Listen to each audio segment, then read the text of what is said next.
वालिदा बोल सांचे दरबार की जय। अथ एकादशो अध्याय।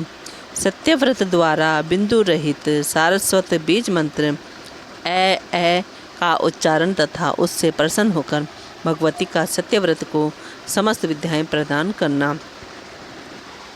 लोमश बोले, हे जमदग्ने, वह उतथ्य वेदाध्ययन जप ध्यान तथा देवताओं की आराधना आदि कुछ भी नहीं जानता था।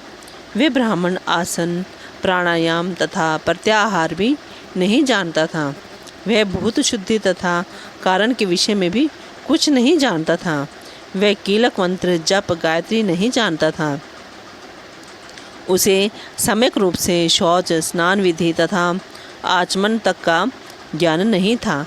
वह ब्राह्मण प्राणाग्निहोत्र वैश्वदेव अतिथि सत्कार संध्या वंदन समिधा तथा होम आदि के विषय में भी नहीं जानता था। प्रातः काल उठकर वह किसी तरह सामान्य रूप से दंत धावन कर लेता था। तत्पश्चात शूद्र की भांति बिना मंत्र बोले ही गंगा में स्नान कर लिया करता था। दोपहर के समय वह अपनी इच्छा से वन्य फल लाकर उन्हें खा लिया करता था। उस मूर्ख को भक्ष्य तथा अभक्ष्य का भी ज्ञान नहीं था। वहाँ निवास करता हुआ वह ब्राह्मण सदैव सत्य भाषण करता था और झूठ कभी नहीं बोलता था। उसकी इस सत्यनिष्ठा से प्रभावित होकर लोगों ने इस ब्राह्मण का नाम सत्य तपा रख दिया। वह ना तो कभी किसी का अहित करता था और ना ही अविहित कार्य ही करता था। वह यही सोचता हुआ निडर होकर उस कुटी में सोता था कि मेरी मृत्यु कब होगी। मैं इस वन में दुखपूर्वक जी रहा हूँ। मुझ मूर्ख के जीवन को धिक्कार है, अतः अब मेरा शीघ्र ही मर जाना ही उत्तम है। दैव ने ही मुझे मूर्ख बनाया है, इसके अतिरिक्त कोई अन्य कारण मुझे जान नहीं पड़ता। उत्तम कुल में जन्म ग्रहण करके भी मैंने अपना जीवन व्यर्थ गंवा दिया। जैसे रूप संपन्न वंध्या स्त्री, फल रहित दृश्य तथा दूध ना देने वाली गाय, ये सब निरर्थक होते हैं, उसी प्रकार मैं भी निष्फल कर दिया गया हूँ। मैं देव को दोष क्यों दूँ? निश्चित रूप से मेरा कर्म ही ऐसा था।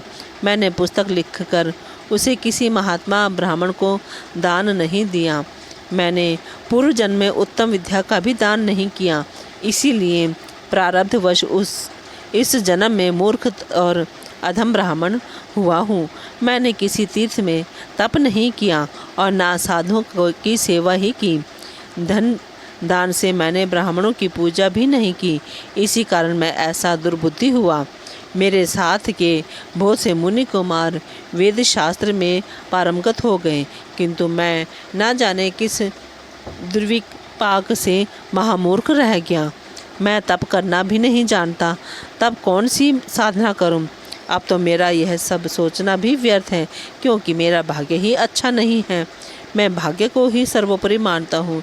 निरर्थक पुरुषार्थ को धिक्कार है, क्योंकि परिश्रम से किया गया कार्य भी प्रारब्धवश सर्वथा विफल हो जाता है। ब्रह्मा विष्णु शिव तथा इंद्र आदि सभी देवता भी काल के वश में रहते हैं, इसलिए काल सर्वथा अजेय है। दिन रात इस प्रकार के अनेक तर्क वितर्क करता हुआ वह द्विज गंगा के तट पर स्थित उस पावन आश्रम में रहता था। अब वह ब्राह्मण सर्वथा विरक्त हो गया और उस निर्जन वन में स्थित आश्रम में रहता हुआ शांतचित्त होकर समय बिताने लगा। इस प्रकार निर्मल जल वाले उस वन में रहते हुए उस ब्राह्मण के 14 वर्ष बीत गए, पर उसने ना कोई जप किया, ना आराधना की और ना कोई मंत्र ही वह जान सका। केवल उसने वन में रहकर कालक्षेप ही किया। वहाँ के लोग केवल उसके इस प्रसिद्ध व्रत को जानते थे कि वह मुनि सदा सत्य बोलता है, अतः सब लोगों में उसका यह सुयश फैल गया कि यह सदा सत्यव्रती है और मिथ्याभाषी नहीं। एक दिन आखेट करता हुआ एक महान मूर्ख निषाद हाथों में धनुष बाण लिए हुए उसी गहन वन में आ पहुंचा। यमराज के समान शरीर तथा भीषण आकृति वाला वह निषाद आखेट करते समय वध कार्य में बड़ा ही कुशल जान पड़ता था। उस धनुर्धारी की रात ने एक सुअर को लक्ष्य करके बड़े जोर से खींचकर बाण चलाया। तब बाण से बंधा हुआ वह सूअर भयभीत होकर भागता हुआ उस मुनि के समीप जा पहुंचा। जब वह सूअर आश्रम परिधि में पहुंचा तो भय से कांप रहा था और उसका शरीर रक्त से लथपथ था। उस बेचारे को इस दशा में देखकर उस समय सत्यव्रत मुनि अत्यंत दयार्द्रचित्त हो गए। रक्त से सराबोर शरीर वाले उस आहत सूअर को अपने आगे से जाते देखकर दया के अतिरेक से कांपते हुए मुनि ने बिंदु रहित सारस्वत बीज मंत्र ए का उच्चारण किया। उन्हें इसके पूर्व ना तो इस मंत्र का ज्ञान था और ना उन्होंने कभी इसे सुना ही था। दैवयोग से ही उनके मुख से यह मंत्र निकल पड़ा। अब भी उन मूढ़ को नहीं मालूम था कि यह सारस्वत बीज मंत्र है। वे महात्मा सत्यव्रत मुनि तो उस घायल सुअर के शोक में डूबे हुए थे। इसी बीच बाण की पीड़ा के कारण अत्यंत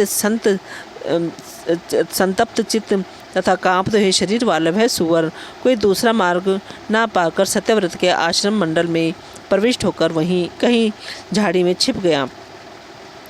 थोड़ी देर बाद कान तक खींचे धनुष को धारण किए हुए दूसरे काल के समान विकराल देह वाला वह निषाद राज भी उस सुअर को खोजता हुआ मुनि के निकट आ पहुंचा। वहाँ कुशासन पर बैठे हुए अद्वितीय सत्यव्रत मुनि को देखकर वह व्याध प्रणाम करके उनके सामने खड़ा हो गया और पूछने लगा, हे द्विजराज, वह सुअर कहाँ गया? मैं आपके सत्य भाषण के प्रसिद्ध व्रत को जानता हूँ, इसीलिए पूछता हूँ कि मेरे बाण से घायल हुआ वह सुअर किधर गया? मेरा सारा परिवार भूख से पीड़ित है। मैं उनकी क्षुधा शांति की इच्छा से ही यहाँ आया हूँ। हे विपेंद्र, विधाता ने मेरी यही जीविका निर्धारित की है। इसके अतिरिक्त मेरा दूसरा कोई साधन नहीं है। यह मैं सत्य कहता हूँ। अच्छे बुरे किसी भी उपाय से अपने परिवार का पालन पोषण तो निश्चित रूप से करना ही चाहिए। आप सत्यव्रत हैं, अतः मुझे अब सच सच बता दीजिए। मेरा सारा कुटुंब भूख से व्याकुल है। अतः हे विप्र, मैं आपसे पुनः पूछ रहा हूँ कि मेरे बाण से घायल वह सुअर किधर गया है? आप मुझे शीघ्र बता दें। उस व्याध के इस प्रकार बार बार पूछने पर महात्मा सत्यव्रत मुनि बड़े असमंजस में पड़ गए और मन में सोचने लगे कि अब मैं क्या करूं जिससे मेरा सत्यव्रत नष्ट ना हो और मुझे यह भी ना कहना पड़े कि मैंने उसे नहीं देखा है। तुम्हारे बाण से घायल वह सुअर भाग गया, यह मिथ्या मैं कैसे कहूँ? और यदि इसे सच बता देता हूँ तो यह क्षुधा से आतुर होकर बार बार सुअर को पूछ रहा है और अतः उसे खोजकर अवश्य ही मार डालेगा। वह सत्य वास्तविक सत्य नहीं है जिससे किसी जीव की हिंसा होती हो, तथा वह असत्य भी सत्य ही है जो दया से युक्त हो, जिसके द्वारा प्राणियों का कल्याण हो, वही सत्य है, और जो इसके विपरीत है वह असत्य है। इन परस्पर विरोधी प्रसंगों में मेरा हित कैसे हो? मैं क्या उत्तर दूं जिससे मेरी बात झूठी ना हो? लोमश मुनि ने कहा, हे ब्राह्मण, ऐसा विचार करते हुए वे सत्यव्रत मुनि धर्म संकट में पड़ गए और व्याध को यथोचित उत्तर नहीं दे सके।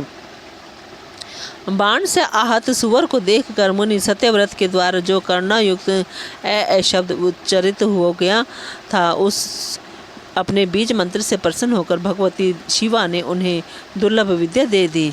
देवी के बीज मंत्र का उच्चारण करते ही मुनि सत्यव्रत के हृदय में समस्त विद्याएं प्रस्फुटित हो गईं और वे उसी प्रकार कवि हो गए जिस प्रकार पूर्व काल में महर्षि वाल्मीकि।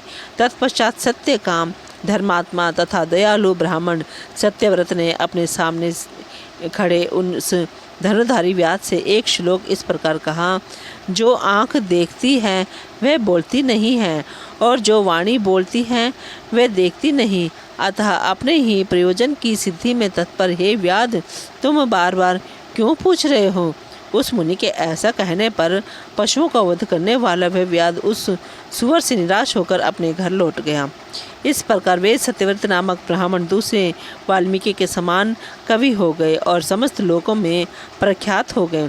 तत्पश्चात उन सत्यव्रत ब्राह्मण ने सारस्वत बीज मंत्र का विधि पूर्वक जप किया और वे पृथ्वी तल पर पंडित के रूप में अत्यधिक विख्यात हो गए। अब ब्राह्मण लोग प्रत्येक पर्व पर उनका यशोगान करने लगे और मुनिगण उनके विस्तृत आख्यान की निरंतर प्रशंसा करने लगे।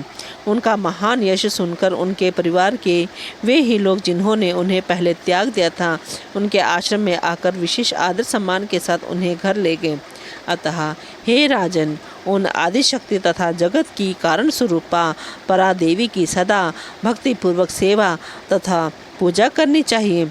हे महाराज, आप मेरे द्वारा पहले ही बताए गए सर्व काम प्रदायक अम्बा मख का अनुष्ठान वैदिक विधि के अनुसार नित्य नियम पूर्वक कीजिए।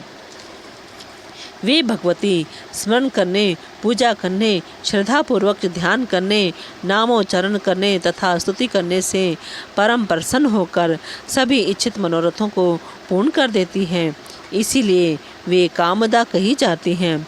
हे राजन, रुग्ण, दीन, क्षुधा पीड़ित, धनहीन, शठ, दुखी, मूर्ख, शत्रुओं से सदा प्रताड़ित, आज्ञा के अधीन रहने वाले दास, क्षुद्र, विकल, अशांत, भोजन तथा भोग से अतृप्त, सदा कष्ट में रहने वाले, अचितेंद्रिय, अधिक तृष्णायुक्त, शक्तिहीन तथा सदैव मानसिक रोगों से पीड़ित रहने वाले प्राणियों को देखकर बुद्धिमानों को यह अनुमान कर लेना चाहिए कि इन लोगों ने भगवती की सम्यक उपासना नहीं की है।